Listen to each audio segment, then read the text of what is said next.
restraining order. Maybe a school university friend, maybe is, not. let's say, She's cut her hair like mine. He said the which last did something word ugly like it had inside me. quotation marks. She was angled so It she could probably look did. at him, and UMass every sent a few tidy beats at email me. that said a lot of It wasn't things the old without saying stare. them. It was worse. Commitment to safety. It said, privacy is I know paramount. you see me. We value I your finished trust. fast, hands They too barred big him for from the working fork. in education In the ever bathroom, again. I washed my hands Which sounded like a surgeon. grand until I pictured Looked him up, reappearing and as there the it was, guy the who company sets up logo on routers my for hat. dorms The in place some I other work damn now, city. all caps, No proud paper as a trail billboard. attached to his face. She'd had a front row Just view an of IT it for smile 20 minutes. and keys jingling. She like hasn't a appeared lullaby. at my new job. The restraining yet. order came with I'm a moving stamp soon. that made me feel I tell like a myself she won't document. track me again. I carried a copy but in I my tape over my backpack last pocket name on all until my it mail went anyway. soft at the corners, Even inside the The house. landlord, who had not been folder with dates and times, shuffled up because paper makes patterns and patterns make sense. I should have done this when you moved in. I don't sit third from the back anymore. Sorry, kid. I wiped thumbprints off my phone. He installed it with a drill that made my bones rattle. I walked with my keys bristled out between fingers. I slid both locks and stood with my palm against the door like I could feel the apartment's heartbeat. Here's the part where I say the easy moral. For a while I don't have hard into the idea. I've learned that abuse can sound like a door wedge that I kicked a hair too hard. Stalking can look like buying light bulbs in your line, which made me feel both seen and silly. Love can wear a fake name and answer to it, this time to the wall where even if the blinds were open, I've learned I can be pushed toward a version of myself I don't recognize.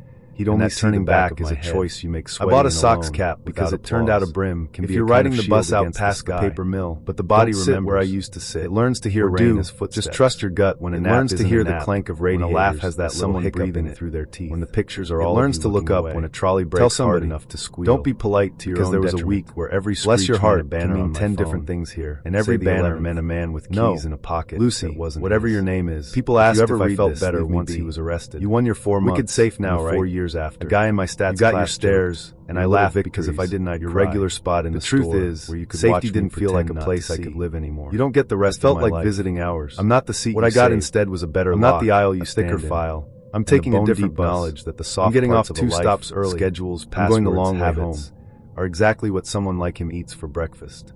When the rains came back, heavier with spring, I practiced opening the blinds a little each morning. I made coffee. I sat at the kitchen table that faces the brick wall.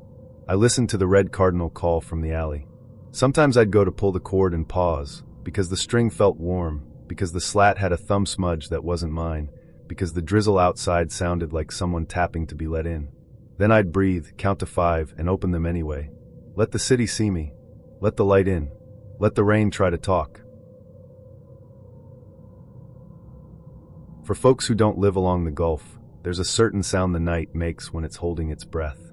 Cicadas do their electric chorus under the magnolia leaves. The bayou gurgles like it's gossiping to itself. And way out where the palmettos start, you'll hear the boom of somebody target shooting, even though it's a Tuesday.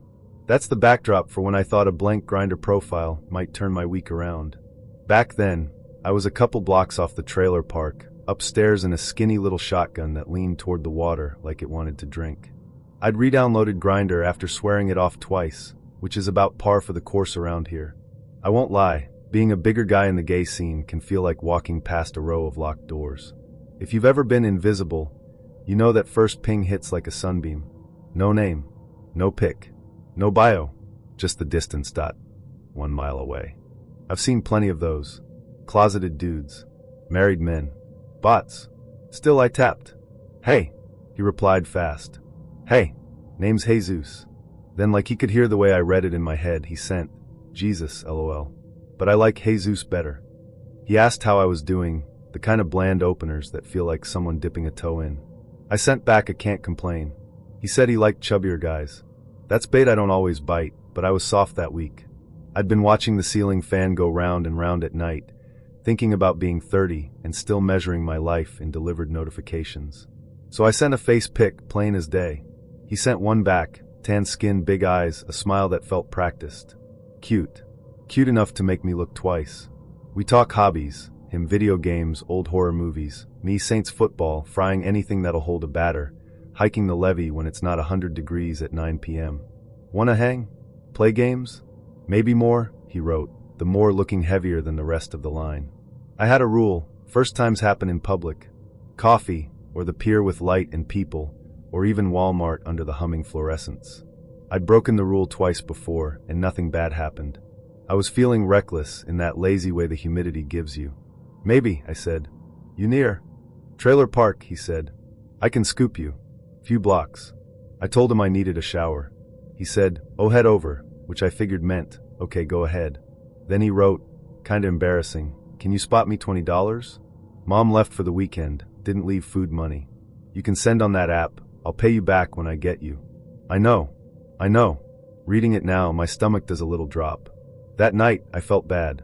I've been the guy doing the payday math while the pantry looks back empty. I don't have cash, I wrote.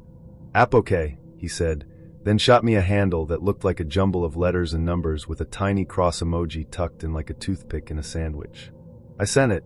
Standing there in my bathroom, towel around my waist, phone face up on the sink, watching the green checkmark appear beside $20 that might as well have been half the groceries for the week. I wondered if he'd say thanks. He did. You're sweet. I showered like it mattered, double shampoo, shave, the good shirt. Ready? I texted. Leaving. Can't find keys. 1 second. I sat by the window because I didn't want to sweat through the shirt waiting on the porch. The bayou was a black ribbon out past the last line of houses. The orange streetlight made a little halo on the cul-de-sac. I didn't think about how I hadn't given him my address yet. I thought about how my apartment smells like clean laundry and fryer oil, and how I'd hide the laundry pile if we came back here. You find them? I wrote 10 minutes later. He went offline, then online, then offline. No answer. The app can turn you into a dog waiting at the door, tail ripping grooves in the air. 15 minutes. 30. An hour. I stood up twice, sat down twice. I messaged, "You still coming?" Nothing. I gave myself the pep talk I always give myself after a misfire. Boy, get you some pride, and typed, "Look. That was messed up. If you needed 20, you could have just asked." He went offline for good. 2 weeks passed. I blocked him because seeing the blank bubble in the nearby grid made my jaw clench. Then another blank profile popped up. 2,469 feet away. I'm not a mathematician, but that's the kind of precise number that makes you feel like your life has been measured with a string. "Hey," they said. "Into big guys." I laughed, no humor in it. We traded pics. Different face. Same vibe. He said the exact phrase, "Come over and play games," like he'd copy-pasted it out of a group chat of scams. I called it. "This is Jesus again?" He denied. Called me crazy. Blocked me. Southern boys don't love being called crazy. I sat on my stoop with a beer sweating in my palm, listening to the water talk to itself through the reeds, and almost convinced myself I'd run off something good. Then I remembered the $20 and the online/offline dance, and how his LOLs always sat in the same spot in the sentence, like a rhythm you can tap out on a table. It didn't stop. Every few days, a new guy, no face, sweet on chubs, generous promises and clumsy typos. Then the mask slipped, same turns of phrase, same "be there soon," same ask for a little cash just to hold me till. One night I snapped. "What's your problem?" I typed when he was on his 5th high sexy, under a fresh account. He wrote, "Say that to my face." "I would," I said, admiring my own backbone in the reflection of my dark window. I didn't expect anything but more silence. "All right, we'll see about that. Be there soon." I barked a laugh. "Nice try," I wrote. "I never gave you my address." "Yes you did, stupid. You just didn't know it was me." I read that one 3 times. The room seemed to shift, like the floor's angle had changed a degree. I had given my address to a guy once, a different guy, a week before Jesus came back in a new mask. He canceled last minute. I'd had a little sting of disappointment and a sigh of relief, both at the same time, and I'd never thought about it again. I wanted to tell myself this was bluff. Except the trailer park boys always talk loud, and every night like clockwork you can hear a car or 3 coming and going, and a gunshot or a firework across the bayou, and a pickup with a muffler that sounds like a dragon clearing its throat. If he had my address, he didn't need to be clever. He could just show up and sit. "What do you want?" I typed, thumbs stiff. "You'll see. I got something for you." My whole body went cold then hot, the way it does when you almost slide on a wet floor and catch yourself. I pictured a knife. I pictured 3 guys getting out of a car. I pictured my mama holding a newspaper with my graduation photo under a headline no one wants. I decided to document. Screenshots. Time stamps. His threats, my replies. "I know I didn't give you my address," I wrote, fingers shaking. "And besides, what do you want with me anyway?" "Something that'll shut you up," he wrote. "I'm outside. It's one thing to be scared of the general night. It's another to think the night has made an appointment with you. I live in the middle of a cul-de-sac, the kind where every car's as familiar as a neighbor's dog." I crept upstairs to the narrow little window over the sink and eased the blind with 2 fingers. End of the street. A car I'd never seen before, parked on the left like it belonged to the asphalt. Engine off. No dome light. No movement that I could make out. I watched until my eyes watered from not blinking. "Yeah, I see you," he messaged. "You're gonna get it now." I swallowed. The bayou sound had gone thin, like the frogs were giving us privacy. "Then give it to me. I'm right here." It was bravado, and it was also a test. If he knew which door was mine, he'd knock, wouldn't he? He'd stop the performance and just bring the act to the stage. 5 minutes passed. 10. The car started, eased forward like a gator slipping back into the dark, and was gone. I didn't unclench until long after the tail lights disappeared. I reported him to Grindr. I sent the screenshots. I wrote the part about the threat 3 different ways, as if one of them would get me heard better. Ahmad replied with a canned line, and to be fair, a promise. We've banned the user and notified local authorities. I didn't expect a squad car. I did expect a phone call. None came. All that week I kept the lights on past midnight and paced the thin slat of hallway like it was a treadmill. I'd listen for tires in the cul-de-sac, for a door slam, for a sound I'd never heard before that would be his particular sound, the way a person you love has footsteps you can name. The cicadas drilled into the night and made it feel like my skull had bees in it. Every time I closed my eyes, I saw that nothing car parked like a thought I couldn't stop thinking. Here's the thing they don't tell you about fear. You still have to go to work. You still have to eat. You still have to buy toilet paper and cat litter, and a pack of chicken thighs and a quart of fryer oil. You still open your door and step out into the world and hope it doesn't step back on you. I did small things, changed my profile name to something boring, took my face off my Discord, my Instagram, my anything. Turned off Show Me on Grid when I was home. Messaged the server admin where his second account hung out. He's high rank, the admin said, a little helpless. We'll talk to him. That made me sicker than anything. High rank like Predator had a badge. Sunday, I drove out past the last of the neighborhoods to my auntie's little place where the palmettos crowd the fence and the air smells like salt. She put cold sweet tea in my hand and listened with her head tilted. That way she does when she's letting you talk yourself from trembling to steady. Put salt by the door, she said when I finished, half a joke, half not. Then in a voice that meant business, tell your cousin. If a car like that slows up again, he'll be at your place before the man can put it in park. I didn't want to be the boy who called for cousins. Pride is dumb like that, but I wanted to sleep. The night stretched. The car didn't come back. The blank profiles kept trying for a few more days, then stopped like he'd gotten bored, or spooked, or found someone easier. And here's another thing about fear. When the object of it goes quiet, you don't stop. You reroute it into the little cracks in your day. You stand in line at the Dollar General and imagine who, behind you, might know your name and just not be saying it yet. Months later, I met the man who's my husband now. We did it slow, public meets, sunlight, a lot of talking that wasn't flirty so much as human. The first time he came to my place, I caught myself glancing past him to the window like the room had a second guest whose RSVP I never got. He noticed, because he notices everything. You all right? He asked, and I told him the short version. He went quiet and then said, We'll fix your locks, like it was one of those simple and impossible things men say when they want to be the kind of person who can make it true. A year after, I got an email from Grindr, one of those rare blasts that doesn't feel like it's trying to sell you something. We acted on your report, it said. Local authorities have been notified. It came far too late to feel like a blanket, but it did feel like a receipt. Some days all you can get is proof that you didn't imagine it. I still think about that car, and about Jesus or Jesus, or whatever he called himself under the next email address. I rehearse the timeline like a sermon. Flattery, money, ghosting, remasking, threats, arrival. I go through it so I can recognize it if some other face puts it on. I hate how much of me became a cop, a watcher, a noticer, a note-taker, when all I wanted was to be a boy who could get picked up for Mario Kart and a kiss that tasted like snow cones. When the bayou's loud and the moon is a nail clipping in the sky, I stand on my porch and talk to my husband about the Saints and my Annie's new dog and what we're cooking this weekend. And in the pauses, I listen. The night holds its breath. The cicadas roar. Somewhere a car idles. Most nights, it's nothing. But I remember how the distance that can say less than a mile and still feel like it's breathing on your cheek.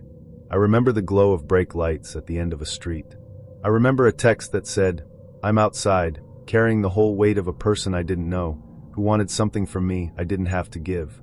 People act like the internet's a different town. It isn't. It's this one with a mask on. It has our dialect and our bad habits. It smells like swamp water and cheap cologne when it wants to.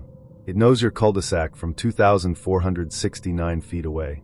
It knows when to pretend to be lost, and when to pretend it knows right where you live.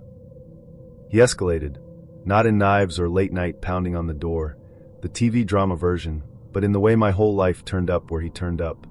I left my parents' place because I couldn't stand the way my mother flinched when the dog barked, and moved into a studio that smelled like incense from the downstairs neighbor. He found the building in 3 weeks. I took a new job handling invoices in a windowless office where the copy machine was older than me. He found the office and sent tulips I didn't touch. I unfriended everyone on everything I had. Still, he knew when I cut my hair and when my dad had knee surgery, and what brand of running shoes I bought when I tried to be a person who runs. I started to think I was being dramatic, and then told myself not to gaslight myself, which is the fun modern loop we all live in now. Sleep slid out from under me. I'd lie there with the radiator knocking like a polite ghost and rehearse my day backward, looking for the moment I'd accidentally left a breadcrumb. I bought blackout curtains. I counted the beans in my coffee. I got very good at being two people at once. The nice Midwestern girl who says sorry when someone step-sides her on the platform, and the animal who keeps one ear canted toward the stairwell like prey does. A year ticked over. Another. In that time, I changed jobs twice, apartments twice, phones twice. He found all of them like they were new branches on a tree he already owned. I stopped posting. I asked friends not to tag me, not to put me in their stories, not to say my name where my name could be echoed. I hated how I sounded. Paranoid is an ugly color on me, but it matched everything I owned. The thing that broke it wasn't me. It was a newspaper article. I woke one morning to texts from 2 different friends who still braved my perimeter. Have you seen this? The headline was boring in the way bureaucratic crimes always are. State tax office staff under investigation for misuse of resources. I scanned the first paragraphs, fraud, embezzlement, access violations, with that half brain that assumes nothing that happens in capital letters could possibly involve you. Then I saw his name. I didn't breathe right for a minute. Then I clicked. The article laid it out like a timeline. He'd been skimming small amounts from refunds, the kind you wouldn't notice unless you're the kind of person who checks your forms like they're scripture.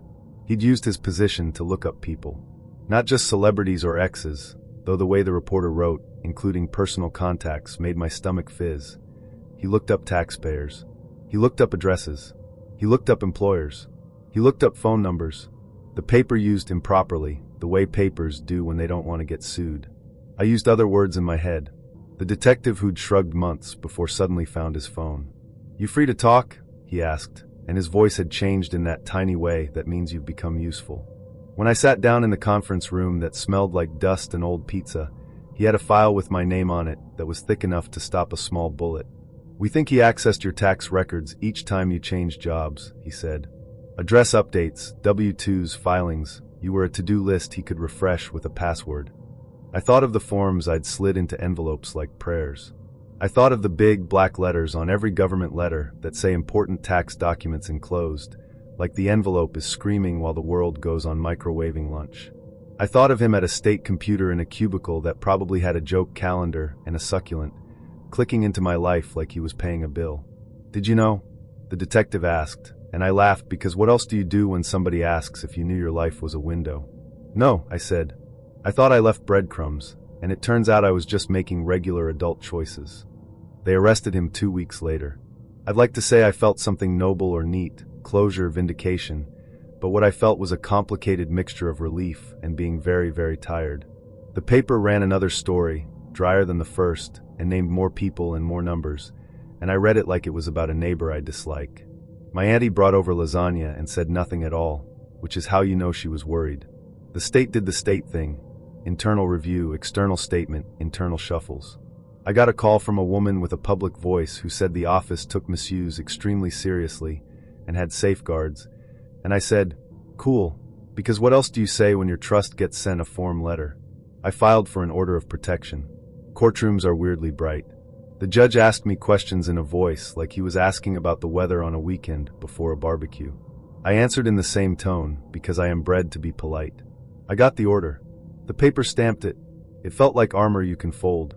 I carried a copy in my tote until the corners went soft, and then felt superstitious about throwing it out and taped it in my closet behind the coats like a teenage poster. The last part isn't the part that sits well in a story. He didn't go to trial. He didn't apologize. He didn't show up at my door with a bouquet for the last time and let me tearfully read him the order like a monologue. He left. The detective called on a grim March morning when the slush on the sidewalks looks like it's cursing you. He's deceased, he said, with that clipped syllable men use when they want to be professional about a messy human thing. Before arraignment, I didn't feel bad. I didn't feel good. I felt the way you feel when the power goes out while you're in the shower, and you keep expecting the light to come back, so you stand there dripping and dumb for 5 extra seconds. I sat on my couch with a blanket that had seen too much of me and cried.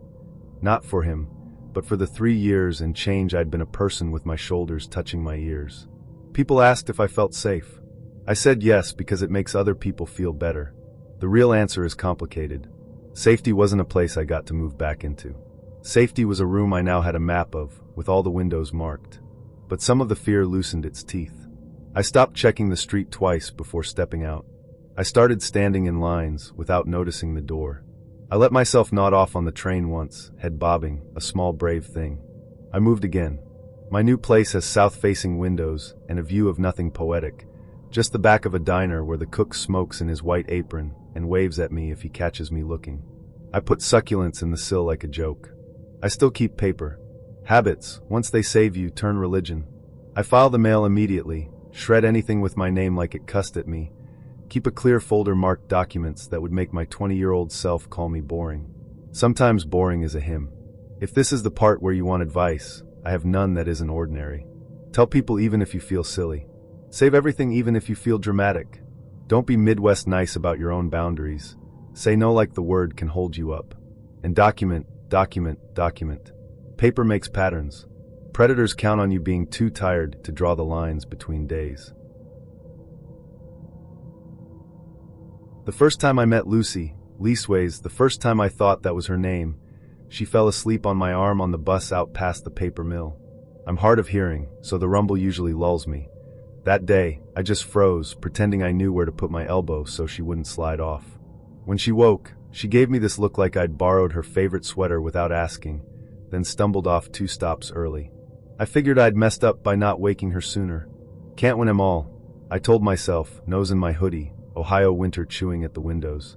Next day I take my usual seat, the third from the back, left side, view of the river and the tire shop, and her whole friend group is parked there like a flock of sparrows.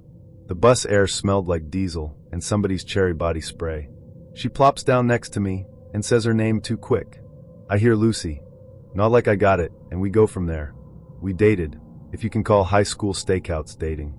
She was forward in a way that felt like being volunteered. Her jokes were crude, loud enough for the whole bus, like her voice wanted to hit walls and bounce back.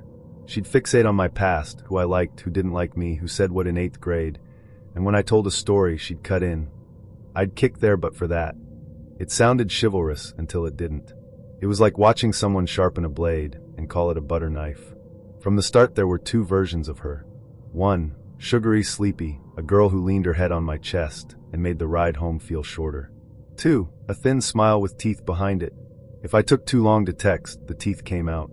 If another girl sat in her seat because the bus was overcrowded, she'd plant herself behind us and mutter mean things just quiet enough that only we could hear. That other girl never spoke to me again. Nobody asked to share my row after that, like the space had been blessed and fenced. I want to say the first time she hit me was cinematic. A crack, a hush, a line drawn. Truth is, it was gradual. Flicks at my ear. A slap as a joke. An elbow to the ribs when I told a bad pun. The kind of stuff you let slide if you're a people pleaser raised on don't make a fuss. You can talk yourself into anything if you need the quiet. She had tells. When she got bored of being nice, her gaze went unfocused and slid off your face like rain down glass. When she laughed at her own cruelty, the laugh had a catch in it, like a hiccup. In between those, she'd sleep on the bus. Only one afternoon, when I nudged her at her stop, she opened her eyes clear as day and said, "I wasn't asleep." Said it like a weather report. Went right back to pretending. There were pictures, too. She showed me once, thrilled, almost, an album of me not looking. Me tying my shoe, me staring out the window, me laughing with my mouth covered because I hate my teeth. It felt gross, a theft in daylight. She didn't see the problem. "So I think you're cute," she said. "Don't be weird." The word weird lodged in me like a fishbone. The name thing landed like a brick. We were at school, and she was flashing an award she got. A cheap laminate with a ribbon, the sort of thing you toss under your bed. There was a headshot on it. There was a name. Not Lucy. Close, but wrong by a couple letters, wrong like a knockoff brand in a dollar store. I stood there smiling like a fool while my gut did cartwheels. I wanted to ask. I wanted to say, "Hey, have I been calling you the wrong name?" But there's a kind of silence you keep when the bear's already looking at you. In the hallway between periods, she told a joke that wasn't funny and shoved me into a cinderblock wall when I didn't laugh. My shoulder bloomed purple the next day. She laughed at the squeak I made. Nobody did anything. You start to wonder how you look from the outside. I began standing up for myself, small stuff at first. Don't say that about me. Don't touch me like that. The fights were always the same shape. She was right, or it was an honest mistake. I broke it off after a 3-week run of honest mistakes. I did it by the bus depot so there'd be witnesses. She cried like she'd practiced, wiped her face with the heel of her palm, and then, just like that, went silent. I thought, stupidly, that was the end of it. What came after is the part where folks tell you, should have seen it. She took to sitting 3 rows behind, just staring, eyes hot on the back of my neck all the way to my stop. If I looked, she held my gaze like a dare. Some days she'd walk off early and stand on the sidewalk out of sight of the driver's mirror, head tilted, so I'd have to pass her on my way to the gravel lot where my uncle's truck waited to cough to life. It was always silent. She wanted me to speak first.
That first summer we moved into our little one-bedroom, it felt like we'd made it. Yeah, the kitchen was the size of a postage stamp and the AC rattled like a tractor, but it was ours. We'd saved for almost a year to get out of our parents' houses and into someplace we could call home. It didn't matter that the carpet had a permanent patch of something unidentifiable in the corner, or that the neighbors had a habit of blasting Tejano at 2 a.m. We were proud of it. We even took a photo our first night, me holding the keys, him holding a microwave burrito, both of us sweaty from hauling boxes up 2 flights of stairs. I still remember that morning in July because the heat was already sticking to the walls. He'd left early for his construction job. I was supposed to go in at noon, but I decided to sleep in, curling under the thin sheet while the swamp cooler buzzed. Our bedroom window was cracked open for the first time since we'd moved in. We'd been careful about keeping it locked because of the cats, but that day it was so damn hot I didn't care. A little breeze felt like a blessing. The doorbell rang once, sharp, impatient. I figured it was a package or one of the maintenance guys. Half awake, I tried to ignore it. The bell rang again. And again. Same rhythm. I rolled out of bed, tugged on a t-shirt, and padded barefoot to the door. I didn't open it, just pressed my eye to the peephole. Nobody there. It was too hot to be spooked, so I muttered a curse under my breath about prank kids, went back to the bedroom, and tried to get a few more minutes of sleep. I couldn't though. My skin felt buzzy, like when you've had too much coffee. I decided to shower instead. By midday, the apartment had that oven smell, drywall baking in sun. I made myself some iced coffee, flipped open my laptop at the little desk by the bedroom window, and started answering emails. The cats were asleep on the couch, tails twitching. When I slid open the glass door to the patio to let some air in, something caught my eye. The screen door was off its track, pushed open about 4 inches. We were obsessive about keeping that thing closed because the cats could slip out in a heartbeat. My boyfriend always double-checked it before leaving. Seeing it ajar made my stomach drop a little. I closed it gently, like it might bite me, and made a mental note to scold him for forgetting. The afternoon dragged. I moved between the patio and the bedroom, chasing any hint of a breeze. At one point I sat cross-legged on the carpet and watched a couple of sparrows fight over a scrap of bread in the parking lot below. Nothing about the day should have felt off, but there was a hum under everything, like a power line. He got home a little after 4. I was at the desk again when I heard his truck pull in. I peeked out the window because I liked watching him cross the lot, sunburned and dusty, helmet under his arm. But this time he wasn't alone. There was a woman standing next to him by his truck, a petite brunette in a sundress, maybe late 20s. They were arguing. Her hands were flying. Even from upstairs, I could hear the sharp edges of her voice. I couldn't make out the words, just the rhythm of accusation. I'm not the jealous type. We're both pretty friendly with the neighbors, even the loud ones. But there was something about her body language that pinned me to my chair. She was leaning in too close, jabbing a finger at his chest. He tried to step back. She stepped forward. Finally he came up the stairs. His face was pale under the sunburn. He slammed the door behind him and locked it. "That was my ex," he said, breathing hard. "I didn't even know she was in town." I blinked at him. "You never told me about an ex." He rubbed his hands over his face. "Didn't want to. She's not right." He told me they'd broken up years ago, ugly and final. He hadn't heard from her since. She'd moved to another state, new job, new boyfriend gone. But somehow she'd found him here, our new address, our little slice of supposed anonymity. She'd been waiting in the parking lot when he pulled in. She'd tried to invite herself inside. When he said no, she'd gone off on a rant about how she knew he was living with someone else, how wrong it was to bring another girl into her space. I felt a cold bloom in my chest. "She's been here before," I said before I could stop myself. He frowned. "What?" I told him about the doorbell. About the screen door. About how if you pressed up close to the bedroom window, you could see the desk, the cats, even the shape of me under the sheet. His face went slack. "You're saying she..." "I don't know what I'm saying," I cut him off. "But it's too much of a coincidence." He started pacing the living room, hands on his hips. I sat back down at the desk, staring out at the parking lot.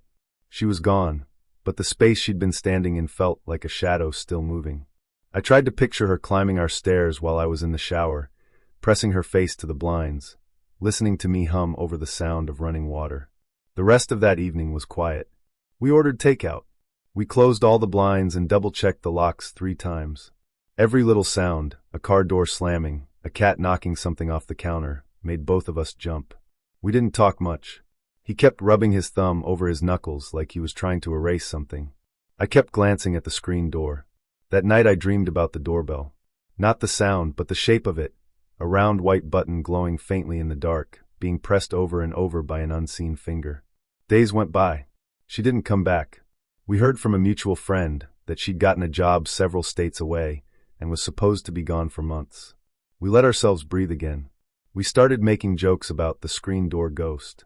But I never opened the window again, not even during heat waves. I couldn't shake the image of her standing out there, eye to the gap looking in. Sometimes at night, when the swamp cooler cuts off and the apartment goes still, I think about the timing. How she would have had to ring the bell, slip up the stairs, and get close enough to see me without the cats running out or me catching her shadow. How she would have had to press her face to the blinds to know which room was ours. I never answered the door that day, and I'm grateful for that. But that relief is smaller than the feeling that she was inside, even for a minute. That she might have stood where I'm standing now, barefoot on the same carpet, looking at the same cats, touching the same doorknobs. We're still in the apartment. The screen door stays locked now, even in daylight. The blinds are always drawn. He finally told me everything about her, stuff I wish I didn't know. The fights. The threats. The time she followed him to work and sat in the parking lot for hours. It's been months. The heat's come back. The sparrows are still fighting over scraps in the parking lot. And every time the doorbell rings, delivery, neighbor, maintenance, I pause just a little before I move. I picture the peephole showing nothing. I picture the screen door slid open by a hand I never saw. Maybe she really did move away. Maybe we'll never see her again. But there's a part of me that still wakes at 4 a.m. certain I've heard the bell. Certain she's downstairs pressing it, waiting, listening to see if I'm awake.